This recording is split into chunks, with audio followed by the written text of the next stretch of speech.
بسم اللہ الرحمن الرحیم، السلام علیکم، آپ کو خوش آمدید۔ میں ہوں سلمان مرزا اور آپ دیکھ رہے ہیں میرا YouTube channel some up with Salman Mirza. بہت شکریہ جناب، یہ ویڈیو دیکھنے کے لیے آپ نے وقت نکالا ہے۔ تہہ دل سے آپ سب کا میں شکریہ ادا کرتا ہوں اور میری دعا ہے آپ جہاں ہوں خیر و عافیت سے ہوں، صحت مند ہوں اور تندرست ہوں۔ 10 محرم میں آج جب میں یہ ویڈیو بنا رہا ہوں 9 اگست سے جناب،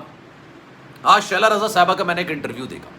شیلا رضا صاحبہ پاکستان پیپلز پارٹی کی سینئر رہنما، انتہائی قابل احترام، اکثر و بیشتر ان سے پروگرام میں میرا جو اپنا پروگرام ہوتا ہے نرجی ٹی وی چینل میں، جہاں پر میں پروگرام کرتا ہوں، پولیٹیکل شو ہے، سیاست کے معاملات پر ان پر بات چیت ہوتی رہتی ہے شیلا رضا صاحبہ سے، اور ساتھ ساتھ نمرا اور کاظمی صاحب کی جو بیٹی ہیں ان کے کیس پر بھی ڈسکشن چلتی رہتی ہے، کیونکہ ان دونوں کیس میں شیلا رضا نے جس طرح کا کردار ادا کیا ہے وہ قابل تحسین ہے، قابل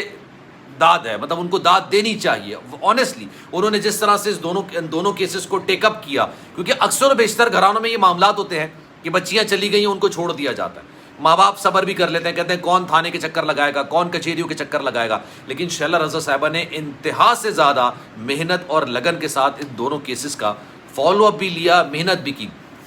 اور اسی وجہ سے ان کو تنقید کا نشانہ بھی بنایا جاتا ہے کہ جناب ان کے پاس فنڈز کہاں سے آ رہے ہیں۔ تو آج جو میں ان کا انٹرویو دیکھ رہا تھا اس میں انہوں نے کئی انکشافات کیے ہیں۔ دارالامان میں نمرا سے جو ان کی ملاقات ہوئی اس میں نمرا نے ان کو کیا کچھ بتایا، ساتھ ساتھ مہدی کاظمی صاحب کی جو بیٹی ہیں، صاحبزادی ہیں، ان کا جب کیس چل رہا تھا ان کو بازیاب کرایا گیا، دارالامان میں جو ملاقات ہوئی اس میں ان سے کیا بات چیت ہوئی، کس نے ان دونوں بچیوں کو ورغلایا، کس نے کیا کچھ کہا، یہ آج انہوں نے اپنی انٹرویو میں تمام چیزیں بتائی، اور میں کوشش کروں گا کہ پہلے آپ میری گفتگو ساری سن لیں، اس کے بعد میں کوشش کروں گا کہ جناب ان کا جو کلپ ہے نا وہ اپنے انسٹاگرام پر لگا دوں تاکہ آپ جا کے دیکھیں کہ کس طرح سے انہوں نے ساری چیزوں کو بیان کیا ہے۔ لیکن جناب آج جو ان کا انٹرویو میں دیکھ رہا تھا اس میں کئی اہم باتیں کی گئیں۔ یہ دونوں بچیاں، نمرا ہو یا مہدی کاظمی صاحب کی بیٹی ہو، یہ آگے پیچھے اپنے گھروں سے لاپتہ ہوئی تھی، تقریباً 1 ہفتے کا ڈفرینس تھا، پہلے ایک بچی لاپتہ ہوئی، پھر دوسری بچی لاپتہ ہوئی، اور اس کے بعد انتھک کوششوں، انتھک محنت، جستجو، لگن کے ساتھ ان دونوں بچیوں کو بازیاب کرایا گیا اور عدالت میں پیش کیا۔ جب عدالت میں پیش کیا گیا تو دونوں بچیوں نے کہہ دیا بھائی وہی بیان، رٹا رٹا بیان کہ میں تو اپنی مرضی سے گئی ہوں، میں نے اپنی مرضی سے نکاح کیا ہے، میں اس کے ساتھ واپس جانا چاہتی ہوں، جس سے میری شادی ہوئی ہے میں تو اس کے ساتھ رہنا چاہتی ہوں، میری پسند ہے، میں نے جان بوجھ کے شادی کی ہے اور بنا کسی پریشر میں شادی کی ہے۔ لو بھائی یہاں پہ تو کیس ہی ختم ہو گیا۔ لیکن شیلا رضا صاحبہ نے بڑی ہی زیادہ اچھے طریقے سے دونوں کیسز کو لڑا۔ لیکن جناب جب دارالامان میں دونوں بچیاں موجود تھیں، جب ان کو 40 دن کے بعد غالباً نمرا کو بازیاب کرایا گیا تھا، تب یہ دارالامان اس کو شفٹ کیا گیا۔ وہاں پر جو شیلا رضا کی ان سے ملاقات ہوئی تو نمرا کا طور طریقہ کیا کچھ تھا، اس نے کیا کچھ بیان کیا، شاہ رخ اس کی والدہ کے حوالے سے کیا کچھ بیان کیا، اور جناب سب سے اہم بات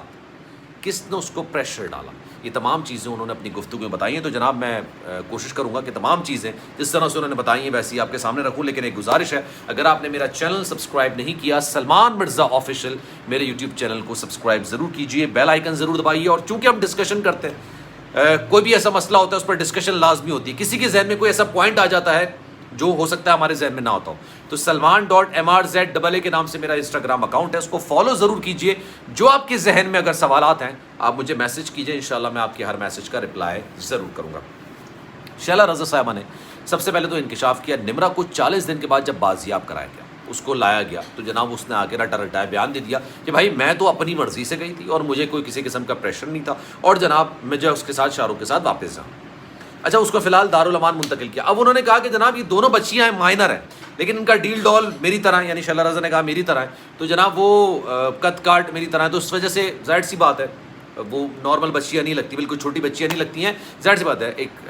جوان لڑکیاں لگ رہی ہوتی ہیں۔ تو اب انہوں نے یہ بات بیان کی، ساتھ ساتھ انہوں نے کہا کہ میڈیکل ہوا، میڈیکل میں بہت ساری چیزیں نکل کر سامنے آ جاتی ہیں ہمارے معاشرے میں، ہماری روایات کو، ہماری چیزوں کو تو آپ کو اندازہ ہے، یہ انہوں نے بیان کیا۔ اس کے بعد پھر آگے بڑھتے ہیں، سب سے امپورٹنٹ بات، جب دارالامان کے اندر وہ بچی موجود تھی، یعنی نمرا موجود تھی، شیلا رضا صاحبہ اس سے ملنے کے لیے جاتی، انہوں نے کہا نمرا اس وقت 7ویں آسمان پر تھی، وہ 7ویں آسمان پر تھی، اس کے حوصلے اتنے بلند تھے، اس کو ہم نے سمجھایا، اس کو ہم نے بتانے کی کوشش کی کہ تمہارے والد نے کھانا پینا چھوڑ دیا، بات چیت کرنا چھوڑ دی، وہ اسکول میں ویگن چلاتے ہیں، وہ انہوں نے اپنے کام پر جانا چھوڑ دیا، ان کے لیے بڑی مشکلات ہے، بڑی پریشانی ہے، تمہارے بھائی نے گھر سے نکلنا چھوڑ دیا ہے، تو خدارا ان چیزوں سے باہر نکلو، اپنے والدین کی طرح واپس جاؤ، یہ انہوں نے سمجھانے کی کوشش کی۔ لیکن نمرا بالکل ہی الگ طور طریقے پر چل رہی تھی، جس طرح سے بچیوں کو ورغلایا جاتا ہے، ورغلانے کے بعد سبز باغ دکھائے جاتے ہیں، سبز باغ دکھانے کے بعد ان کو ورغلا کے شادی بھی کر لی جاتی ہے، پھر آہستہ آہستہ کھلتے ہیں نا معاملات، پھر آہستہ آہستہ چیزیں ہوئیں، شاہ رخ کی والدہ نے کس طرح سے تشدد کیا، شاہ رخ نے کس طرح سے تشدد کیا، دونوں کے معاملات خراب ہوئے، دونوں الگ رہنا شروع ہو گئے. یہ ساری چیزیں تھیں، یہ تمام معاملات تھے. پھر کس طرح سے ہاتھ کاٹنے کی کوشش کی گئی، یہ بہت ساری چیزیں تھیں جو اس نے اپنے شعلہ رضا سے گفتگو میں بیان کی. پھر جناب ہوا یہ کہ انہوں نے کہا کہ جناب یہ جو شاہ رخ ہیں ان کی والدہ اور شاہ رخ کا جو گھرانہ ہے، ان کا جہاں آبائی علاقہ ہے، وہاں کے لوگوں نے ان کے بارے میں ایسے ایسے انکشافات کیے کہ ہم نے اپنے کان کو ہاتھ لگا لی. انہوں نے کہا کہ بھائی یہ تو ہر تیسرے دن کا ماحول ہے یہاں کا، کسی نہ کسی بچی کو لے کر آ جاتا ہے. ان کا نہ رویہ اچھا ہے، نہ ان کی عزت ہے، نہ ان کی شہرت ہے، انتہائی زیادہ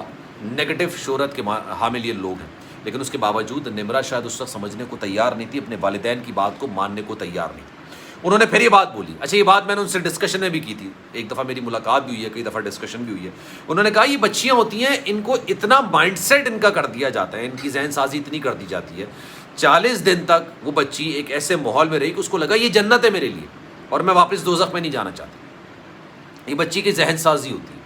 اس کو کسی طریقے سے ورغلا کے یہاں پر لے کر آیا جاتا ہے. پھر جب اس کو دارالامان میں رکھا گیا کچھ عرصے، تب اس کو صحیح اور غلط کی پہچان ہونے لگی. اب وہ جا کے واپس آئی، اب وہ جا کے صحیح راستے پر آئی ہے. تو انہوں نے خوشی کا اظہار بھی کیا. انہوں نے کہا کہ جناب اب اگر مہدی کاظمی صاحب کی بیٹی کا بھی بیان لیا جائے گا تو غالباً اس کا بھی بیان اس سے مختلف نہیں ہوگا، اس سے مختلف نہیں ہونا چاہیے، کیونکہ اس کو اندازہ ہو گیا ہے کہ جناب سبز باغ دکھائے گئے.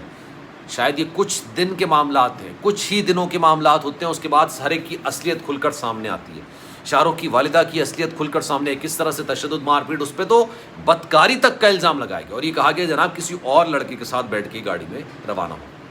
یہ تک الزامات لگتے ہیں. تو جناب یہ جو میں انٹرویو دیکھ رہا تھا شعلہ رضا صاحبہ کا، ان پر بے شمار الزامات لگتے ہیں، بے شمار تہمتیں لگتی ہیں. جو اس طرف بیٹھے ہوئے لوگ ہیں نا وہ یہ بات کرتے ہیں کہ کہاں سے فنڈز آ رہے ہیں. شعلہ رضا کی زندگی کا اگر آپ مطالعہ کر لیں نا تو پھر آپ میں سمجھتا ہوں کہ آپ اس قابل نہیں ہیں کہ آپ شعلہ رضا کے حوالے سے کوئی نیگیٹو بات کر سکیں. میں صرف یہ بات کہوں گا کہ اگر آپ ان کی زندگی کا مطالعہ کر لیں، آپ ان کی زندگی کو پڑھ لیں، ان کے ساتھ کیا معاملات ہوئے، کس طرح کے معاملات ہوئے، اور اس کے باوجود وہ چاہتی ہیں کہ جناب نوبل کاز کے لیے کام کر رہی ہیں نا یار، کسی سے پیسے نہیں مانگ رہی، اپنے وکیل اپنی چیزیں ان کو پرووائڈ کر رہی ہیں.